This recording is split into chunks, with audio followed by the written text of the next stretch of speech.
Oi, Eliane, bom dia. Bom dia, Raíssa e Carolina, ouvintes. Bom dia, Eliane. Dia cheio aí em Brasília, maratona do presidente Bolsonaro, que agora caminha, né? Deixou o carro, o Rolls Royce utilizado para essas cerimônias, né? Coisas mais oficiais, né, do governo. E agora está andando ali, sendo ovacionado pelos apoiadores que estão nos alambrados enquanto ele caminha para fazer o seu discurso nesta manhã. Como é que está o clima aí em Brasília, a expectativa também do discurso do presidente Bolsonaro? Pois é, o clima hoje não é um clima de Brasília, né? Porque o presidente Jair Bolsonaro sequestrou o 7 de setembro como data do comício, do maior comício da campanha dele. Isso vai acontecer em Brasília, já começou a acontecer em Brasília, acontecerá no Rio de Janeiro, com transmissão online para São Paulo, ou seja, o presidente hoje não será presidente e não estará numa parada de 7 de setembro. O presidente hoje será candidato e estará em comícios, enormes comícios para o Brasil. Ele já começou a falar num tom de campanha, porque ele já assumiu ali que, aspas, o que está em jogo é a nossa liberdade, é o nosso futuro. Ou seja, é o presidente usando toda a estrutura militar, a estrutura de governo, a estrutura estatal, a data nacional, a bandeira, o hino. A TV pública, né? A TV pública para fazer campanha eleitoral. Mas essa é a grande última tacada eleitoral do presidente, né? Porque o presidente está mal nas pesquisas, está atrás do ex-presidente Lula do PT o tempo inteiro e continua até agora, há 25 dias das eleições, então ele usa o 7 de setembro para demonstrar força, né?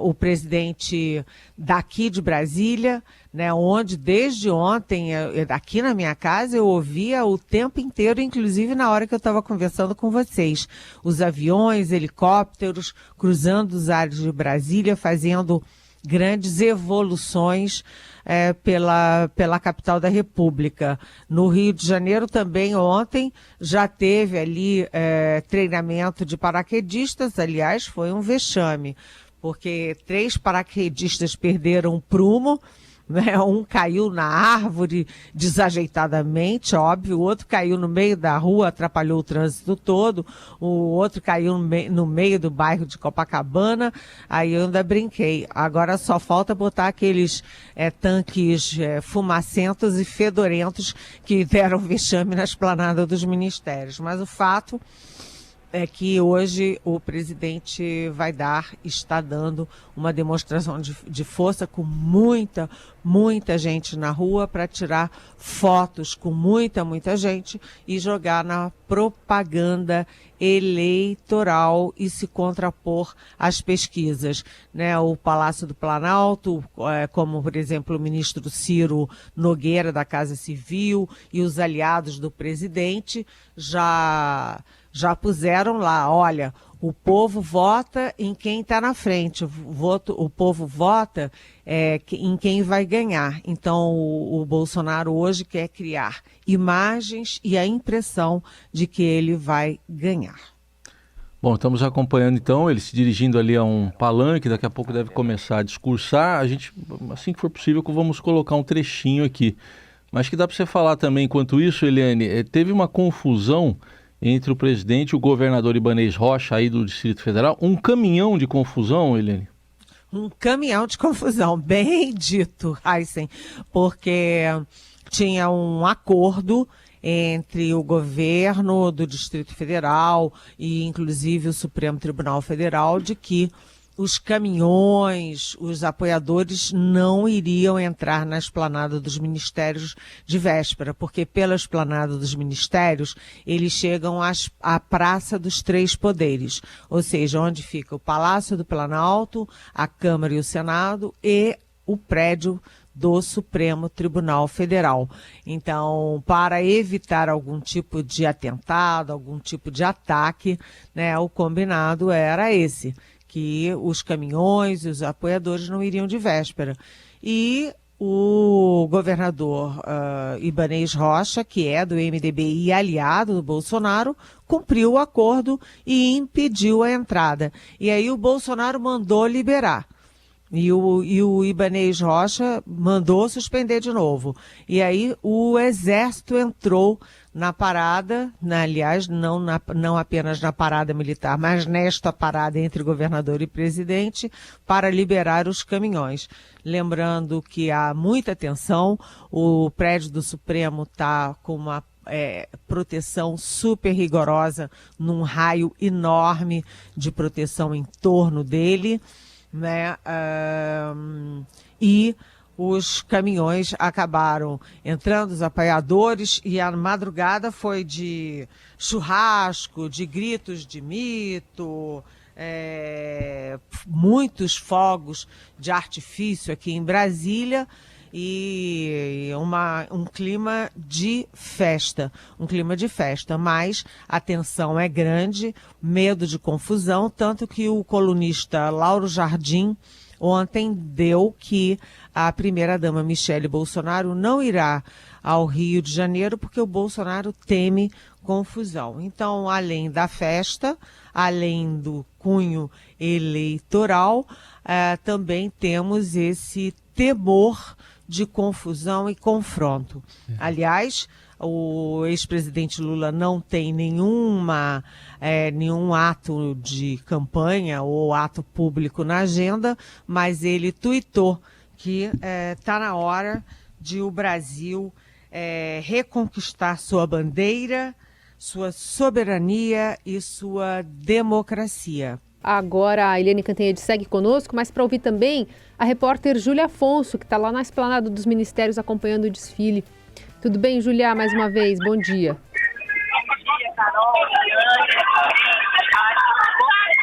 A gente não está conseguindo ouvir com clareza a Júlia Afonso, que está ali no meio, né? Acompanhando agora a execução do hino da independência por parte da banda militar. Vamos ver se a gente consegue agora a melhor conexão com a Júlia. Bom dia, Carol. Agora consegue sim, me ouvir? Júlia. Agora sim. Bacana. Estamos aqui, então, na esplanada, ainda no desfile, né? O presidente Bolsonaro chegou no Rio de Janeiro, a vereadora Michele, percorreu aqui a rua, conversar com os apoiadores, acenar para eles, empresários, o Luciano também ao lado dele, os apoiadores. Agora não sei se vocês estão conseguindo escutar, mas os apoiadores gritam. Tá difícil de entender a Júlia justamente por esse grito que ela disse que os apoiadores estão entoando ao longo, né, do percurso e também ao lado dela. Então, a gente vai tentar estabelecer o contato para ver se a gente consegue falar com a Júlia ainda agora no Jornal Eldorado.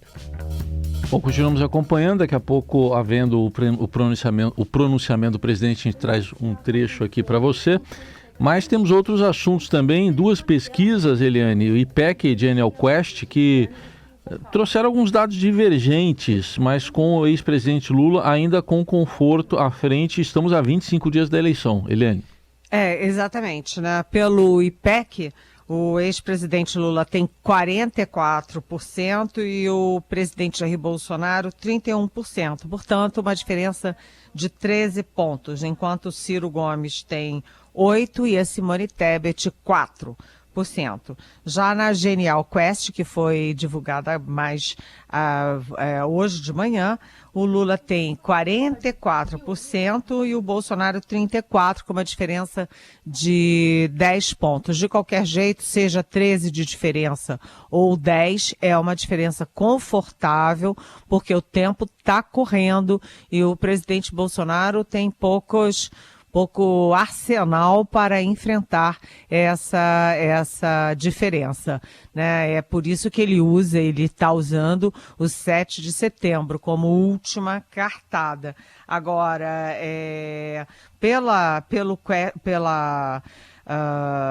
pelo IPEC, né, o Lula tem uma diferença para o Bolsonaro razoável, bastante razoável no Sudeste, porque o Lula tem 39, tinha 39 e passou para 41, né? Subiu 2 e o Bolsonaro no Sudeste tinha 33 e diminuiu para 30, ou seja, caiu 3. Então, dá uma diferença de 5 pontos a mais entre os dois, 41 a 30, 11 pontos.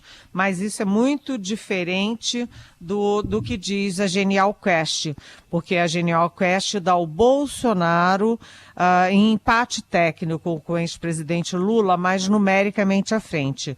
Bolsonaro 32 e Lula 28.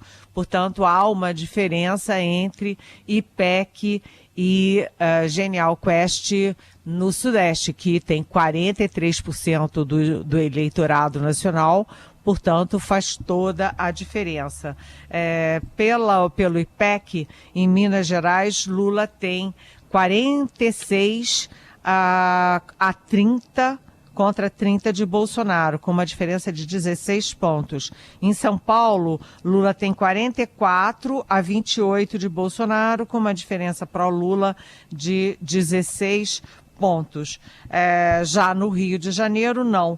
Dá empate técnico invertendo a tendência, porque estava 39 a 36 para o Lula e agora está 39 a 38 para o Bolsonaro, ou seja, empate técnico, mas oscilando e com tendência a favor de Bolsonaro no Rio de Janeiro.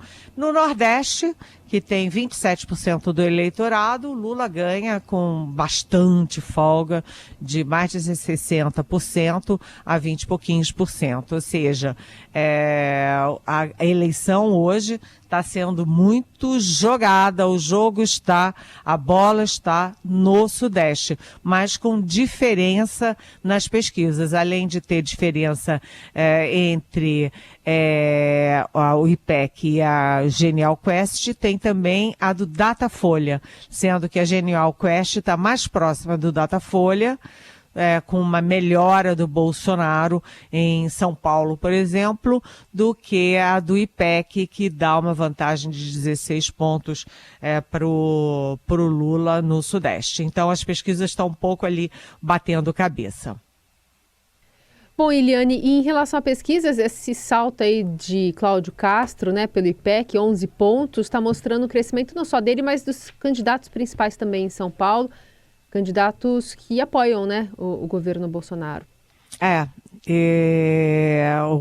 Essa pesquisa do Rio de Janeiro foi muito surpreendente, tão surpreendente que eu, inclusive, andei conversando ali com especialistas em pesquisas para eu tentar entender, porque o governador Cláudio Castro, que é, enfim, aliado do presidente Jair Bolsonaro, ele teve vários problemas, né? Ele teve a corrupção na CEPERJ, com funcionários fantasmas, com desvio de muito dinheiro na CEPERJ. Ontem mesmo, o vice-governador da chapa dele, o Washington Reis, teve a candidatura impugnada porque era prefeito de Duque de Caxias, a maior cidade da Baixada Fluminense, e simplesmente está envolvido até o último fio de cabelo em corrupção, e foi a candidatura do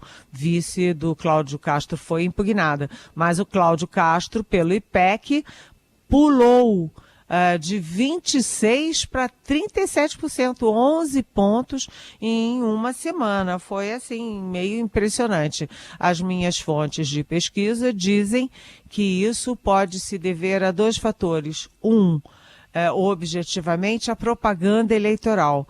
E realmente, eu conversando com pessoas do Rio de Janeiro, inclusive de campanhas adversárias do Cláudio Castro, elas dizem que a propaganda eleitoral do Cláudio Castro está muito, muito boa. Uma fonte adversária dele disse que a propaganda é matadora, né? E a outra questão é que o Rio de Janeiro teve todos os ex-governadores vivos que foram presos.